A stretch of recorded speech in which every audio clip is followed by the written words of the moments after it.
Lisa stood in a vast, empty street. It was night, and the city around her was eerily quiet. A faint glow from distant street lamps lit the cracked pavement, but she sensed no other life. Suddenly, a towering figure appeared, the face hidden in the dim light. A voice, low and urgent, warned her, "If you do not change your path, you will lose everything." A wave of dread passed through her as the figure reached out. She opened her mouth to ask what it meant, but no sound came. The silence pounded in her ears until she jolted awake, covered in sweat. Only then did she realize it had been another dream. Her heart raced, and her mind replayed the final words of that voice. "You will lose everything." Just a month earlier, Lisa had married Sam. They were a young couple living in a busy African city, surrounded by tall buildings, lively markets, and the steady hum of traffic. They rented a small apartment in a neighborhood that grew quiet at sunset. The wedding had been full of laughter, dancing, and the hope of a joyful future. But once the celebrations ended, Lisa felt a shift in Sam's behavior that she couldn't explain. He no longer smiled the way he used to. He often sat at their small dining table, scrolling through his phone with a distant expression. When Lisa spoke to him, he offered short replies and returned to staring at the glowing screen. She sometimes reminded him about the stories they had once shared, plans for a trip, ideas about starting a family, yet he only nodded absently. Late one evening, trying to reach him at a deeper level, Lisa placed a hand on his shoulder and asked if he was all right. He sighed and mentioned work pressures. He said he was fine, only a bit overwhelmed. Lisa wanted to believe him, so she let it go, but an uneasy feeling settled in her chest. She had always been intuitive, quick to sense the truth behind words, and something told her that work was only part of the problem. That same night, she had her first unsettling dream. She found herself walking along an empty street, unfamiliar yet oddly real. Then came a voice, neither harsh nor kind but firm, telling her she was about to lose something precious. When she woke, her heart raced, and her skin tingled with the echo of that warning. Over the days that followed, she tried to dismiss the dream as a figment of her imagination. But each time she caught Sam staring off into space or flipping through his phone, she felt the warning tighten around her heart. He was slipping away, and she didn't know how to pull him back. Before long, the dreams came every night. Lisa found herself in strange places, once on an abandoned beach with dark clouds overhead, another time in a hushed marketplace where the stalls were empty. In each dream, the same voice urged her to act, to awaken, to recognize that something vital in her life was at risk. Each morning, she woke more convinced that the warnings were real. Unsure of what else to do, she visited Elder Okechukwu, an older man widely respected in her community for his wisdom. He lived in a modest home behind a cluster of jacaranda trees near a small park. People came to him when they felt lost, seeking a listening ear and gentle guidance. When Lisa arrived one afternoon, she explained that her husband had grown distant, and she feared her dreams were trying to tell her something. Elder Okechukwu listened without judgment. He then remarked that dreams often reveal what our hearts already know but can't admit. He told her that if Sam was drifting away, she needed to find a way to truly see him, not just look at him, and let him see her in return. Sometimes, he added, two people think they're communicating, but all they do is speak words without listening. Love requires genuine understanding, and that starts with paying attention to each other's fears and hopes. Encouraged by the elder's words, Lisa headed home. She remembered the last time Sam had laughed freely. It had been during their honeymoon, when they roamed the busy city streets, sampling local foods and snapping pictures. The memory felt distant, as though it happened years ago. She wondered what had changed since then. Was it only his job? Or was he hurt by something she didn't know? That evening, she set her phone aside and sat quietly near him, waiting for a moment when he wasn't absorbed in his screen. She thought about how to break through the silence. At first, they barely spoke, and the apartment seemed weighed down by unspoken tension.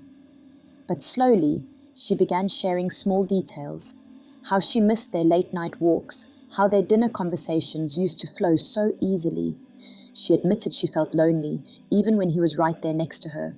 Though Sam didn't say much at first, Lisa saw his expression soften. He looked up from his phone with remorse in his eyes. Bit by bit, he opened up.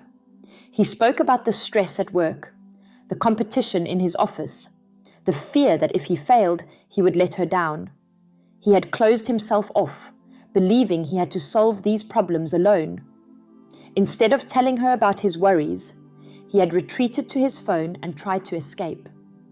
As he spoke, Lisa realized this was the first honest exchange they'd had in weeks. It felt like they were sitting in bright sunlight after spending too long in a dark room. By the end of the evening, Sam's face showed more life, and he gently reached for her hand. The distance between them seemed smaller, though not entirely gone. That night, Lisa fell into a troubled sleep. This time the dream was more vivid than ever. She was back on that silent street, alone with her thoughts. The towering figure emerged once more, and she braced herself for another stern warning. But the voice spoke calmly, as if relieved. "You have begun to listen," it said. "The choice remains yours, to keep listening or to ignore what your heart knows." In the following days, Lisa found new ways to connect with Sam. She insisted they try small routines together, like sharing breakfast before work or sipping tea on the balcony after dinner. They revisited old photos of their wedding, recalling the joy of that day and the promises they had made. Sam, in turn, began asking about her own dreams and fears. He seemed intrigued by the idea that her sleep was filled with warnings about their marriage. He even suggested they consult Elder Okechukwu together to learn more about why such messages might come to her at night. When they visited the elder as a couple, he welcomed them with a warm smile. They sat in his garden, where gentle breezes carried the scent of flowering shrubs. The elder listened to Sam's concerns, nodding patiently. Then he shared a reflection on how modern life, with its gadgets and constant rush, can build walls between loved ones. Those walls might look like stress or distraction, but they are still barriers, keeping people apart. Dreams, he said, can be a way for the soul to shout when daily life grows too loud to hear the truth. Hearing this, Sam realized he had locked himself behind a wall of worry, leaving Lisa outside. Meanwhile, Lisa understood that her role was not only to help Sam break down this wall, but also to be patient and allow him to process his feelings. The elder's words felt like gentle rainfall in a dry season, giving life and clarity to all that had felt hopeless. They returned home in higher spirits. In the days that followed, they began practicing small acts of unity.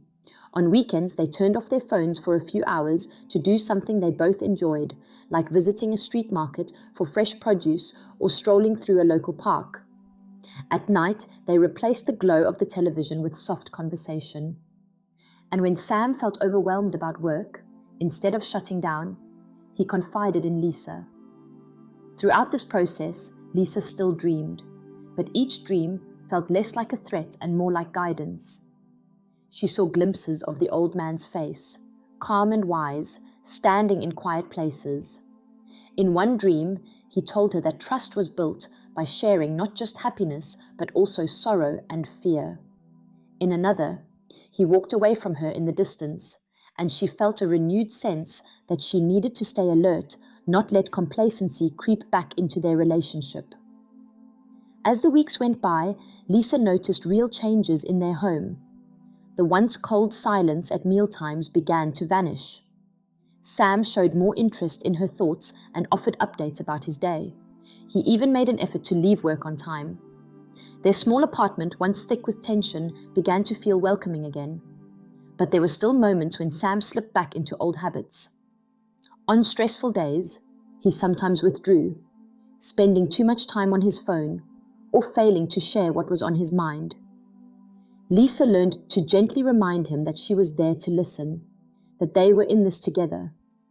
Their progress was not instant or easy, Yet each time they overcame a hurdle, their bond grew stronger. At last, one late afternoon, the city was awash in golden light. Lisa found Sam seated by the window, gazing at the world below. He looked at her with a weary smile, but his eyes showed warmth. That night, she slept deeply and dreamed one final time of the mysterious figure. This time, the voice was gentle. Your path was dark, but you chose to bring light. Remember that every choice shapes your future. If you continue to open your hearts to each other, you will find peace. Then the figure disappeared into a glow of soft light, and Lisa felt an overwhelming sense of relief. She awoke calm and rested, reaching for Sam's hand. Though their journey was not complete, and there would be more challenges in the future, she felt hopeful. The warnings she had received in her dreams had done more than threaten loss. They had guided her to take action. They had shown her how fragile a bond can become when left unattended, and how vital it is to nurture trust and understanding each day. In time, Lisa's dreams returned to normal. Brief flashes of everyday life, random images of faces and places. She no longer wandered silent streets at night in her sleep, pursued by a distant voice. Waking up each morning, she felt a renewed sense of closeness with Sam. When she looked at him, she no longer saw only worry and distraction. She saw a man who, like her, wanted their marriage to flourish and was willing to fight for it. They had learned that genuine love requires real effort, a willingness to see each other's hopes, fears, and faults, and to remain connected even in the midst of stress. Life in the city continued. The roads were still jammed with traffic. The markets bustled with vendors calling out their goods. People went about their busy lives, seldom stopping to think about the dreams that might be waiting for them at night. But Lisa had become more aware of the hidden messages that can slip into sleep when everyday noise becomes too much. She learned to listen to her heart's whispers before they turned into shouts. Their marriage was not instantly healed, but it was no longer on the edge of disaster. Through honest conversations and steady attention to each other's needs, Lisa and Sam found a stronger foundation. Their love began to feel more resilient, capable of weathering whatever storms might come. In the warm glow of each new sunrise, Lisa felt thankful for the odd blessing of those unsettling dreams. Without them, she might never have understood how close she was to losing something that mattered more than she had ever realized. Share your thoughts about this story in the comments section, and don't forget to like, share, and subscribe to this channel for more exciting stories from the heart of Africa.